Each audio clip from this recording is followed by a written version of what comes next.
गुजरात के अहमदाबाद से एक बहुत बड़ी खबर आपको बता दें। अहमदाबाद में घर के अंदर गैस सिलेंडर में विस्फोट हो गया। इस आग में 3 लोग झुलस गए, 2 लोगों की मौत की जानकारी है। गैस लीक होने की वजह से घर के अंदर आग लगी। फिलहाल दमकल ने आग पर काबू पा लिया है, लेकिन आप आग की लपटों से यह समझ सकते हैं कितनी भीषण आग लगी। अफरा तफरी का माहौल बन गया। बालकनी से आग की जो लपटें हैं वो निकलती हुई नजर आ रही है। नारोल शाहवाड़ी इलाके की यह घटना है। सत्यम सोसाइटी जो है, सत्यम नगर सोसाइटी, वहां पर यह घटना हुई है। आग दरअसल गैस लीक होने की वजह से लगी और घर में रखा हुआ जो सिलेंडर है वो आग की वजह से उसमें धमाका हो गया। 2 लोगों की अब तक मौत की जानकारी मिल रही है। साथ ही 3 लोगों के झुलसने की जानकारी मिली थी, जिसमें से 2 लोगों की मौत हो गई है। एक गंभीर रूप से घायल बताया जा रहा है। और कुछ तस्वीरें आप देख रहे हैं। इन तस्वीरों को देखकर समझ सकते हैं कि जैसे ही आग लगी, आसपास यहां पर अफरा तफरी का माहौल बन गया। यह दर्दनाक हादसा गुजरात के अहमदाबाद में हुआ है, जहां पर एक घर के अंदर सिलेंडर से पहले गैस लीकेज होती है, उसके बाद आग लग जाती है। ये 6 तस्वीरें आप देख रहे हैं, कैसे गैस सिलेंडर फटा। राहत बचाव का काम तुरंत शुरू किया गया। दमकल विभाग को सूचित किया गया। आग पर काबू पा लिया गया है, लेकिन 3 लोग झुलस गए, जिसमें से 2 लोगों की मौत की जानकारी मिल रही है। तो गुजरात के अहमदाबाद में दर्दनाक हादसा हुआ। एक घर के अंदर सिलेंडर फटने से आग लग गई। 2 लोगों की मौत, तो वहीं एक व्यक्ति की हालत नाजुक बताई जा रही है। इलाज अस्पताल में चल रहा है। बताया जा रहा है कि आग गैस लीक होने की वजह से लगी, लेकिन जब घर में मौजूद लोग आग बुझाने की कोशिश करने लगे, तभी सिलेंडर फट गया और जोरदार धमाका हुआ, जिसमें 2 लड़की और एक युवक बुरी तरह जल गए, जिन्हें फायर ब्रिगेड की टीम ने रेस्क्यू कर बाहर निकाला। लेकिन इलाज के दौरान 2 लोगों की मौत हो गई, जबकि एक लड़की अभी जिंदगी और मौत की लड़ाई लड़ रही है। यह आग इतनी भयानक थी कि आसपास के लोग दहशत में आ गए। जैसे ही सिलेंडर धमाका हुआ, अफरा तफरी मच गई। लोग जान बचाकर भागते दिखे। दरअसल जैसे ही आग लगी, आसपास के लोग अपने घरों से बाहर निकल आए, लेकिन जब आग विकराल हुई और सिलेंडर फटा तो लोग दहशत में आ गए। हालांकि थोड़ी देर बाद फायर ब्रिगेड की टीम घटना स्थल पर पहुंच गई और कड़ी मशक्कत के बाद आग बुझा दी। जिस जगह ये आग लगी वो अहमदाबाद के नारोल शाहवाड़ी की सत्यम नगर सोसाइटी है। बात कर लेते हैं अब हरिद्वार की, जहां के सिरपुर इलाके में उस वक्त अफरा तफरी का माहौल बन गया जब जंगली हाथी रिहायशी इलाके में घुस गए। विशालकाय हाथियों को देखकर लोग भी दहशत में आ गए। तस्वीरों में देखा जा सकता है कि 2 विशालकाय हाथी रिहायशी कॉलोनी की सड़कों पर ऐसे चहलकदमी कर रही हैं जैसे जंगल में घूम रही हो। वहीं अपने घर के सामने इस तरह हाथियों को घूमता हुआ देख लोगों की सांसें अटक गई। बताया जा रहा है कि घनी आबादी में हाथियों की दस्तक लगातार बढ़ती जा रही है। ये हाथी न सिर्फ रिहायशी इलाकों में आते हैं, बल्कि जिस इलाके से गुजरते हैं वहाँ खेती बाड़ी को बड़ा नुकसान पहुँचाते हैं। उधर वन विभाग की टीम हाथियों को रोकने के लिए कई प्रयास कर चुकी है, लेकिन सभी फेल साबित हुए हैं, जिसको लेकर किसानों में खासा गुस्सा है। और अब वन विभाग की टीम आगामी कुंभ मेले से पहले इन इलाकों में हाथियों की आवाजाही रोकने के लिए एक एलिफेंट प्रूफ ट्रंच यानी कि हाथियों को रोकने के लिए एक खाई बनाने जा रही है, जिसकी योजना का प्रस्ताव बनाकर शासन को भेजा गया है। योजना के मुताबिक ज्यादा प्रभावित इलाकों में 8 किलोमीटर की एक खाई बनाई जाएगी, ताकि हाथियों को रिहायशी इलाकों में आने से रोका जा सके। मध्य प्रदेश के पन्ना टाइगर रिजर्व में टाइगर शो करने का मामला सामने आया है। जी हां, आरोप यह है कि मध्य प्रदेश सरकार के 5 मंत्रियों के लिए हाथियों से बाघ का रास्ता रुकवाया गया और फिर बाघ दर्शन कर सके, इसी वजह से यह पूरी प्लानिंग करी गई थी।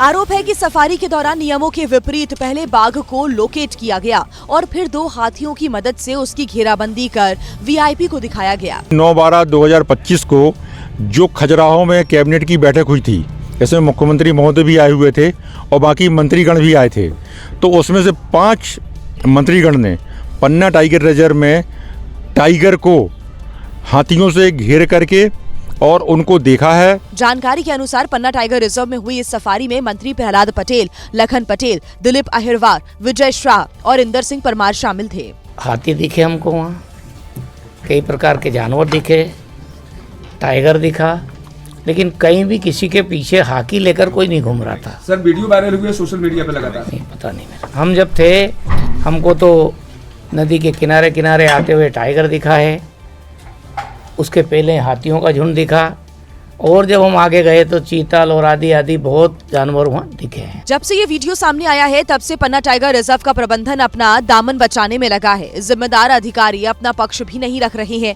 और लगातार बचने की कोशिश कर रहे हैं। और एक बड़ी खबर आपको बता दें, यूपी बीजेपी को आज मिलेगा नया अध्यक्ष। पंकज चौधरी का निर्विरोध प्रदेश अध्यक्ष बनना तय है। आज दोपहर पीयूष गोयल करेंगे नए यूपी बीजेपी अध्यक्ष के नाम का औपचारिक रूप से ऐलान। पंकज चौधरी ने कहा है कि पार्टी के लिए तन मन धन से काम करेंगे। तो आज दोपहर को औपचारिक रूप से ऐलान भी हो जाएगा। पीयूष गोयल नाम का ऐलान करेंगे। पंकज चौधरी उत्तर प्रदेश बीजेपी के नए बॉस बनने जा रहे हैं। महाराजगंज से 7वीं बार वो सांसद चुने गए हैं। बीजेपी के बड़े ओबीसी नेताओं में उनकी उत्तर प्रदेश में गिनती होती है। यूपी बीजेपी के नए बॉस को जानिए आप। कुर्मी बिरादरी के बड़े नेता के रूप में वो उभरते हुए नजर आए। इकलौते आप ही शख्स हैं जिन्होंने नामांकन किया, कैसी अनुभूति हो रही है? देखिए, पर्चा दाखिला हमने 5 सेट में किया है और अभी स्क्रूटनिंग होनी बाकी हो रही है और कल इसका घोषणा पीयूष जी कल आधिकारिक रूप से करेंगे। लेकिन पर आप ही इकलौते शख्स हैं जिन्होंने नामांकन किया, इसका मतलब कि आप ही अध्यक्ष नहीं पता, और मैं ही किया हूँ कि और लोग भी किए हैं। नहीं, आप ही किए, दाखिल करके चला आया था। वैसे 7 बजकर सांसद हैं, अब कैसी अगर आप अध्यक्ष बन जाते हैं क्या काम करेंगे और क्या बेहतरी? हम लोग भारतीय जनता पार्टी के कार्यकर्ता हैं और समय समय पर पार्टी दायित्व बदलती रहती है। उस दायित्व को हम लोग पूरे तन मन धन से लग करके पूरा करते हैं। तो यूपी में बीजेपी को नए चौधरी मिल गए और एक चौधरी गए तो दूसरे चौधरी किसी भी वक्त उत्तर प्रदेश बीजेपी की बागडोर संभाल सकते हैं। यानी कि भूपेंद्र चौधरी की जगह अब केंद्रीय वित्त राज्य मंत्री पंकज चौधरी उत्तर प्रदेश बीजेपी के नए प्रदेश अध्यक्ष होंगे। सिर्फ औपचारिक ऐलान होना बाकी है। लखनऊ एयरपोर्ट पर जिस तरह से पंकज चौधरी का स्वागत हुआ, उनके स्वागत में बड़ी संख्या में बीजेपी के नेता पहुंचे थे। पंकज चौधरी को लेने केंद्रीय मंत्री पीयूष गोयल एयरपोर्ट गए थे। वहां से पंकज चौधरी को लेकर पीयूष गोयल सीधे बीजेपी के कार्यालय की ओर रवाना हुए। थोड़ी देर में यूपी बीजेपी के दफ्तर पहुंच गए, जहां पर बीजेपी के कार्यकर्ताओं नेताओं ने फिर से पंकज चौधरी का स्वागत किया। पंकज चौधरी ने नामांकन दाखिल किया। नामांकन के दौरान सीएम योगी, कैबिनेट मंत्री स्वतंत्र देव सिंह, दोनों डिप्टी सीएम भी मौजूद थे। यूपी के मुख्यमंत्री योगी आदित्यनाथ, उप मुख्यमंत्री केशव प्रसाद मौर्य और ब्रजेश पाठक उनके प्रस्तावक बने। इस दौरान बीजेपी के राष्ट्रीय संगठन महासचिव विनोद तावड़े और लखनऊ बीजेपी के प्रमुख महेंद्र नाथ पांडे ने चुनाव अधिकारी के रूप में पंकज चौधरी का नामांकन स्वीकार किया। इस मौके पर पूर्व केंद्रीय मंत्री स्मृति ईरानी, सूर्य प्रताप शाही, सुरेश खन्ना और बेबी रानी मौर्य भी मौजूद रही। देखिए, पंकज चौधरी कुर्मी समुदाय के बड़े नेता हैं। कुर्मी वोट बैंक पर उनकी पकड़ मजबूत है। साफ छवि, जमीनी और संगठनात्मक अनुभव तो उनके पास बहुत है। लेकिन जिस वजह से उन्हें यह मौका दिया गया उसको भी एक बार समझ लेते हैं। लोकसभा चुनाव 2019 में बीजेपी को 80% कुर्मी कोयरी का वोट मिला था। समाजवादी पार्टी को सिर्फ 14% वोट मिला था। 2024 की बात करें तो समाजवादी पार्टी ने अपना समीकरण बदला और पीडीए के फॉर्मूले पर बीजेपी को चुनौती दी तो एनडीए का कुर्मी कोयरी वोट घटकर 80% से 61% पर आ गया था। तो वहीं अगर हम इंडिया गठबंधन की बात करें तो इंडिया गठबंधन को 34% वोट मिला और शायद यही वजह है कि पंकज चौधरी पर बीजेपी ने ये दांव चला है।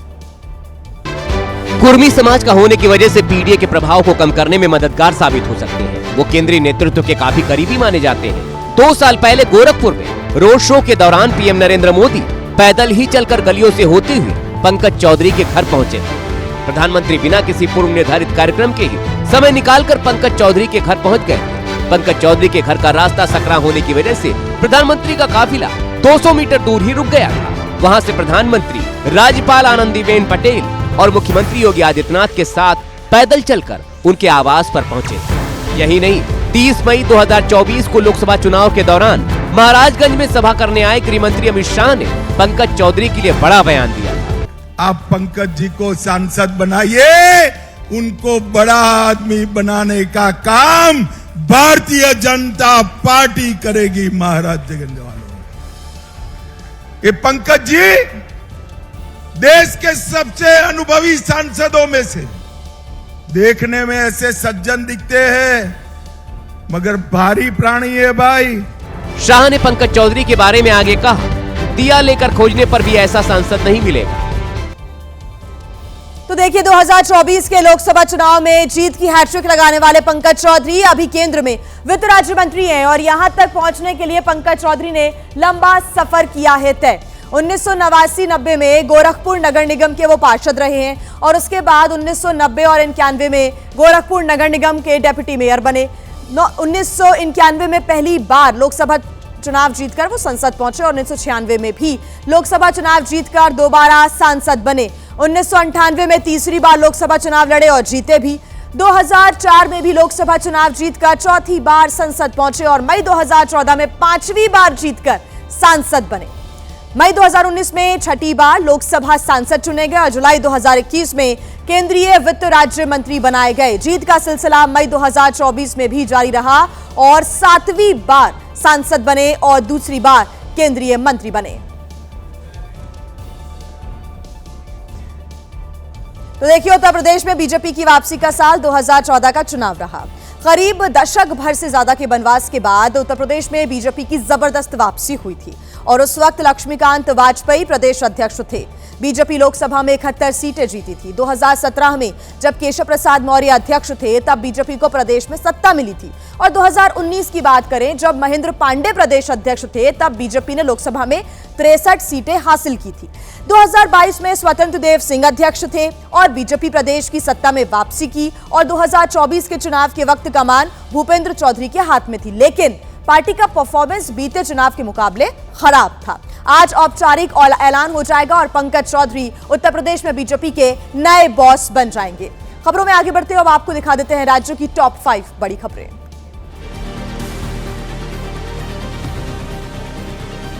जयपुर के भांकरोटा इलाके में टला बड़ा हादसा। अनियंत्रित होकर रेलिंग से टकराया ट्रैक्टर ट्रॉली। हादसे में बाल बाल बची ड्राइवर की जान। छत्तीसगढ़ के सूरजपुर में कोल्ड स्टोरेज की दीवार गिर गई। मलबे में दबने की वजह से घायल हुए 3 मजदूरों की मौत हो गई। हादसे के समय काम कर रहे थे मजदूर। पुलिस कर रही है मामले की जांच। हरिद्वार के श्यामपुर कांगड़ी इलाके में अतिक्रमण पर एक्शन। 10 बीघा सरकारी जमीन से हटाया गया अतिक्रमण। पुलिस की मौजूदगी में की गई कार्रवाई। हरिद्वार में आबादी वाले इलाके में घुसे हाथी। मिसरपुर में कॉलोनी के अंदर 2 हाथियों को देखकर लोगों में अफरा तफरी मच गई। वन विभाग के हाथियों को आबादी वाले क्षेत्र से रोकने के दावे हवाई साबित हुए। तमिलनाडु के तिरुपत्तूर में नोटों से सजाया गया अयप्पा मंदिर का गर्भगृह। करीब 10 लाख रुपए के नोटों से सजावट की गई है। भगवान अयप्पा के दर्शन के लिए उमड़े भारी संख्या में श्रद्धालु। एक बड़ी खबर आपको बता दें, आज दिल्ली के रामलीला मैदान में कांग्रेस की बड़ी रैली होगी। एसआईआर और कथित वोट चोरी को लेकर हुंकार भरेगी कांग्रेस। राहुल गांधी, सोनिया गांधी, प्रियंका गांधी और मल्लिकार्जुन खड़गे इस रैली में शामिल होंगे। कांग्रेस शासित राज्यों के मुख्यमंत्री भी रैली में हिस्सा लेंगे। दिल्ली के रामलीला मैदान में दोपहर 1 बजे रैली की शुरुआत होगी। तो बड़ी खबर इस वक्त हम आपको बता रहे हैं, लगातार एसआईआर और कथित वोट चोरी को लेकर कांग्रेस बीजेपी पर गंभीर आरोप लगाती नजर आई है, केंद्र सरकार को घेरती नजर आई है और आज दिल्ली के रामलीला मैदान में कांग्रेस की एक बड़ी रैली होने जा रही है। आपको बता दें कि एक बड़ी रैली के बाद इंदिरा भवन में कांग्रेस के दिग्गजों का लंच भी रखा गया है। इस रैली को कांग्रेस जहां लोकतंत्र और संविधान बचाने की लड़ाई बता रही है, तो बीजेपी ने कांग्रेस पर ही 70 साल तक वोट चोरी करने का आरोप लगाया है। We have all come for this vote chori. We want to send a message to this country that you can't take away the right of a voter. We all are fighting for the cause of this to save democracy and the constitution. जो खुद चोरी करते रहा 70 साल तक कांग्रेस ने, vote ही चोरी किया, दूसरा कोई काम किया? चोरों को सारे नजर आते हैं चोर। देखिए, वोट चोरी के मुद्दे पर दिल्ली में कांग्रेस एक बड़ी रैली आज करने जा रही है। कांग्रेस नेताओं का दावा है कि रामलीला मैदान में होने वाली रैली के लिए देश भर से हजारों लोग दिल्ली पहुंचे हैं। पार्टी की तैयारी है कि वोट चोरी अभियान के खिलाफ अभियान को और तेज किया जाए। कांग्रेस नेताओं के मुताबिक रैली में पार्टी कार्यकर्ताओं के साथ साथ बड़ी संख्या में सामाजिक कार्यकर्ता भी शामिल हो रहे हैं। जो भी व्यक्ति देश के अलग अलग कोने से आया है, बस एक ही नारा लगा रहा है, वोट चोर गद्दी छोड़। कांग्रेस नेता प्रमोद तिवारी का कहना है कि देश में वोटों की लूट हो रही है। ये सिर्फ कांग्रेस पार्टी का नहीं बल्कि पूरे देश का मुद्दा है और रैली लोकतंत्र को बचाने के लिए हो रही है। तो ये उत्साह जो है राहुल गांधी के नेतृत्व में, ये लोकतंत्र बचाने का उत्साह है, ये लोकतंत्र की हिफाजत के लिए है। और मैं दावे से कह सकता हूँ कि ये राजनीति के उतार चढ़ाव आते रहते हैं, पर अगर लोकतंत्र कोई बचा सकता है तो वही बचाएगा जिसने भारत का संविधान बनाया है, कांग्रेस पार्टी। बीजेपी नेताओं ने कांग्रेस पर वोट चोरी के आरोप लगाए हैं। वोट चोरी जिंदगी भर कांग्रेस ने किया, वोट लूट का काम किया, वो क्या धरना और प्रदर्शन देगा। कांग्रेस नेताओं के मुताबिक उन्होंने रैली के बाद राष्ट्रपति से मुलाकात का अनुरोध किया है ताकि उन्हें 5.5 करोड़ हस्ताक्षरों वाला ज्ञापन सौंपा जा सके। बड़ी खबर इस वक्त हम आपको बता दें, दिल्ली एनसीआर में प्रदूषण का कहर लगातार जारी है और एयर क्वालिटी इंडेक्स की बात करें तो 450 पहुंचते ही CAQM का बड़ा फैसला आ गया है सामने। अब ग्रैप 3 के बाद ग्रैप 4 लागू कर दिया गया है, यानी कि ग्रैप 4 की पाबंदियों को दिल्ली में लागू कर दिया गया है। स्कूल दफ्तरों के बदले नियम बदल दिए गए हैं, कई पाबंदियां यहां पर बढ़ गई हैं। दिल्ली एनसीआर में प्रदूषण का कहर लगातार जारी है और देखा जाए तो देश की राजधानी दिल्ली में अब हवा सांस लेने लायक बची नहीं है और यही कारण है कि दिल्ली अब पूरी तरह से गैस चैम्बर में तब्दील हो चुकी है। एक्सपर्ट्स ने पाबंदियों के साथ साथ गर्भवती महिलाओं, बच्चों, बुजुर्गों को घर से बाहर ना निकलने की सलाह दी है। राजधानी दिल्ली की हवा अब सांस लेने लायक नहीं बची है क्योंकि राजधानी दिल्ली की हवा पूरी तरीके से प्रदूषित हो चुकी है और यही कारण है कि दिल्ली अब गैस चैम्बर में तब्दील हो चुकी है। ऐसा हम क्यों कह रहे हैं, सबसे पहले हम आपको इसकी जानकारी दे देते हैं। बढ़ते प्रदूषण के चलते सबसे पहले आपको बता दें कि राजधानी दिल्ली में commission for air quality management ने ग्रैप 4 लागू कर दिया है। आप ये देख सकते हैं दिल्ली की वायु गुणवत्ता इतनी खराब हो गई है कि उसके कारण ये स्टेप लेना पड़ा है। और अभी भी आप देखें तो ये ऑफिशियल डाटा है सरकार की तरफ से, समीर ऐप है ये, और यहाँ पर आप देख सकते हैं कि दिल्ली का ओवरऑल AQI 557 के आसपास है और ऐसा ही हालात पूरे राजधानी दिल्ली में बने हुए हैं। इस समय देखिए हम आपको तस्वीरें दिखाएंगे, ये महाराणा रंजीत सिंह फ्लाईओवर है और आप तस्वीरें देखिए, स्मॉग की मोटी चादर आपको देखने को मिल रही होगी। अगर आप ये सोच रहे हैं कि ये धुंध है तो आप बिल्कुल ही गलत है, बल्कि ये जहरीली हवा है जो दिल्ली के लोग इस समय लेने पर मजबूर हो रहे हैं। आपको बता दें कि शनिवार यानी आज commission for air quality management ने दिल्ली में जिस तरीके से हालात बिगड़े उसको देखते हुए सबसे पहले 4 बजे के आसपास ग्रैप 3 लागू किया गया और महज 2 घंटे बाद ही जो है CAQM ने जब देखा कि दिल्ली का AQI लेवल 441 पहुंच गया है तो ग्रैप 4 लागू होने के साथ ही राजधानी दिल्ली और आसपास के इलाकों में जो है निर्माण कार्य जो है वो पूरी तरीके से रोक दिया गया है। दरअसल दिल्ली में प्रदूषण से हालात बद से बदतर हो गए हैं और देश की राजधानी गैस चैम्बर में तब्दील होती नजर आ रही है। कल देर शाम की बात करें, AQI करीब 450 पहुंच गया था और उसके बाद फौरन दिल्ली समेत एनसीआर में ग्रैप 4 को लागू कर दिया गया है। ग्रैप 4 के तहत दिल्ली एनसीआर में सबसे सख्त प्रतिबंध लागू हो चुके हैं और अब दिल्ली में सिर्फ जरूरी सेवाओं से जुड़े ट्रक को दिल्ली में एंट्री मिल सकेगी। हालांकि CNG और LNG इलेक्ट्रिक और BS6 डीजल ट्रकों को दिल्ली में प्रवेश की छूट रहेगी। इसके अलावा दिल्ली में सभी निर्माण और ध्वस्तीकरण गतिविधियों पर प्रतिबंध लगा दिया गया है, जिससे राजमार्ग, सड़कें, फ्लाईओवर जैसे काम शामिल हैं। इसके साथ ही दिल्ली में सरकारी प्राइवेट स्कूलों में हाइब्रिड मोड में चलने के निर्देश दे दिए गए हैं। सरकारी प्राइवेट कंपनियों में आधे कर्मचारियों को घर से यानी कि वर्क फ्रॉम होम करने के आदेश दे दिए गए हैं। बता दें कि ग्रैप 4 में जो चरण होते हैं, यानी कि ग्रैप में जो चरण होते हैं, पहला चरण तब लागू होता है जब AQI 201 से 300 के बीच रहता है, दूसरे चरण में AQI 300 से 400 के बीच में रहता है और जबकि तीसरा चरण जो होता है वो 401 से 450 रहने पर लागू किया जाता है।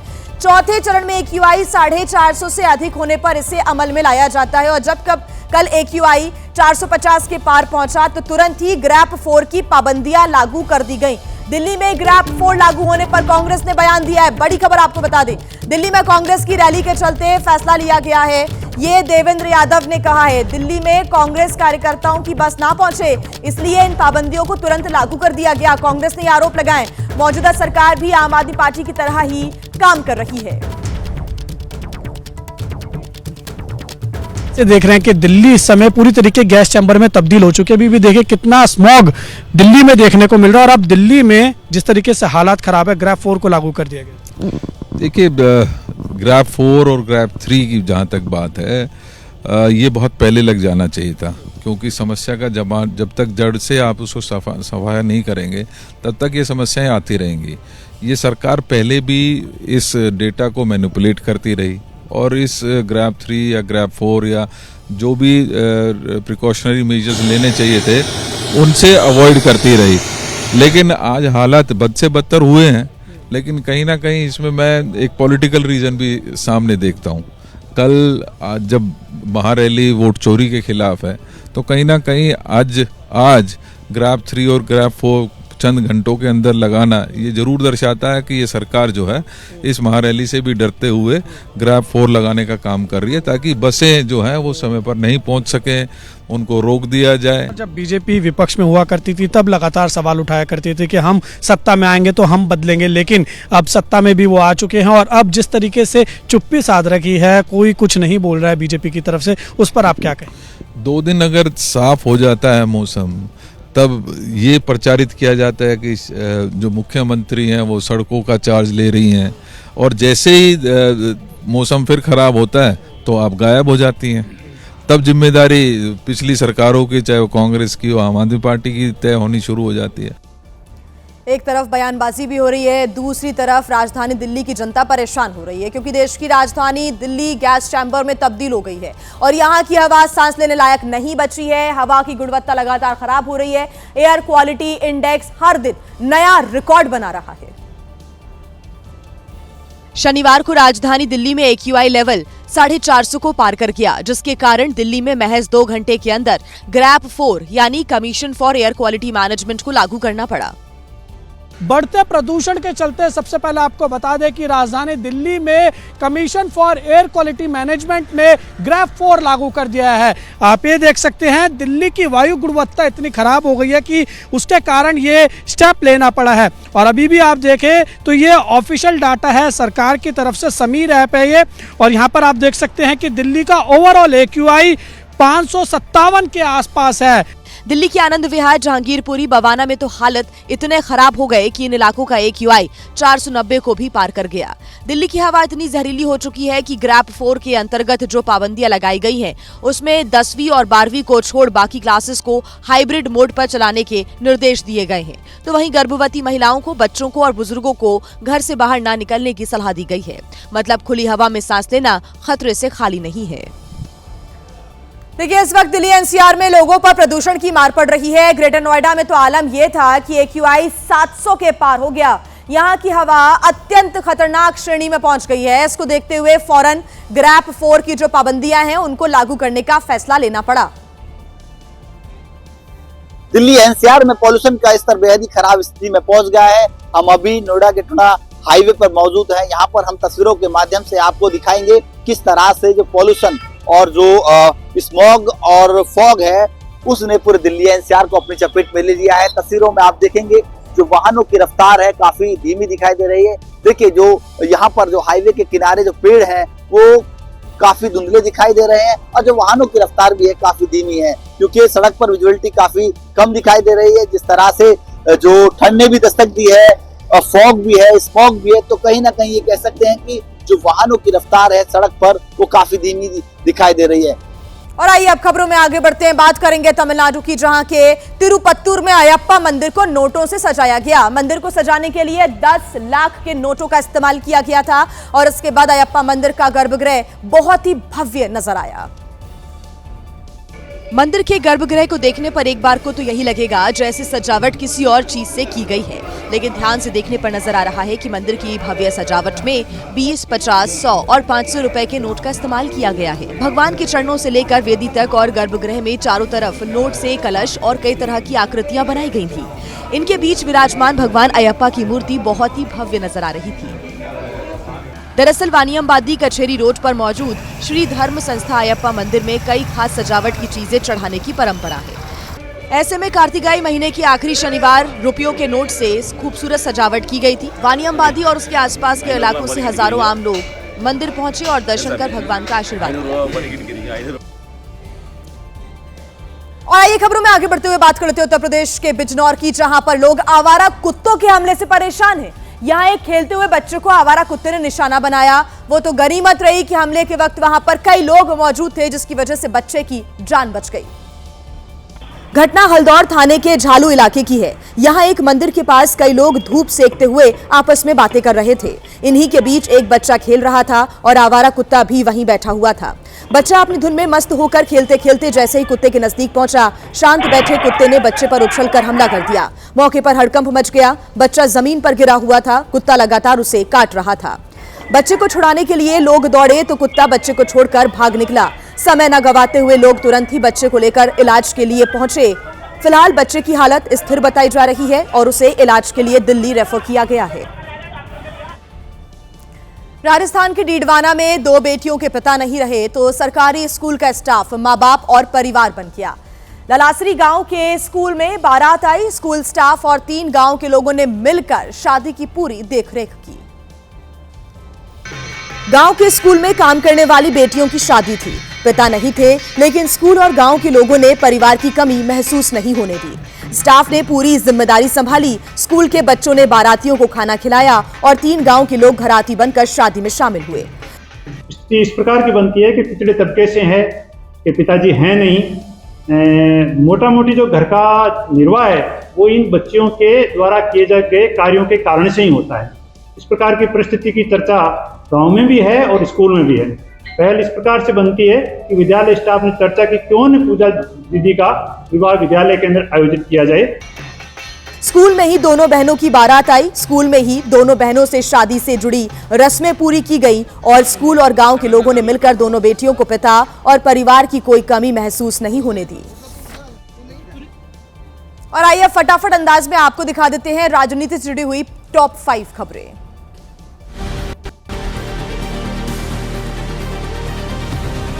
डीके शिव कुमार को कर्नाटक का मुख्यमंत्री बनाने की मांग। कांग्रेस विधायक इकबाल हुसैन ने कहा कि उन्हें मिलना चाहिए एक अवसर, शायद 6 जनवरी को पार्टी की तरफ से मिले मौका। वोट चोरी के मुद्दे पर कांग्रेस की आज रामलीला मैदान में होगी रैली। कांग्रेस अध्यक्ष मल्लिकार्जुन खड़गे, राहुल गांधी, सोनिया गांधी समेत बड़े नेता पहुंचेंगे रैली में। चुनाव में धांधली के आरोपों पर सरकार को घेरेगी कांग्रेस। आज दोपहर 12 बजे कांग्रेस के नेताओं का इंदिरा भवन में लंच होगा। खड़गे, सोनिया, राहुल, प्रियंका समेत सभी कांग्रेस शासित राज्यों के सीएम भी शामिल होंगे। कांग्रेस के सभी सांसद और संगठन के नेता भी रहेंगे मौजूद। वोट चोरी के मुद्दे पर दिल्ली में कांग्रेस की बड़ी रैली होगी। बीजेपी नेताओं ने कांग्रेस पर निशाना साधा। गिरिराज सिंह ने कांग्रेस पर लगाए वोट चोरी के आरोप। हिमंता बिस्वा शर्मा ने राहुल गांधी पर निशाना साधा। दिल्ली में प्रदूषण की विकराल स्थिति पर कांग्रेस का बीजेपी सरकार पर तीखा प्रहार। मामले पर सर्वदलीय बैठक बुलाने की हो रही है मांग। कहा कि 10 महीने के बाद भी रेखा गुप्ता सरकार स्थायी हल निकालने में नाकाम।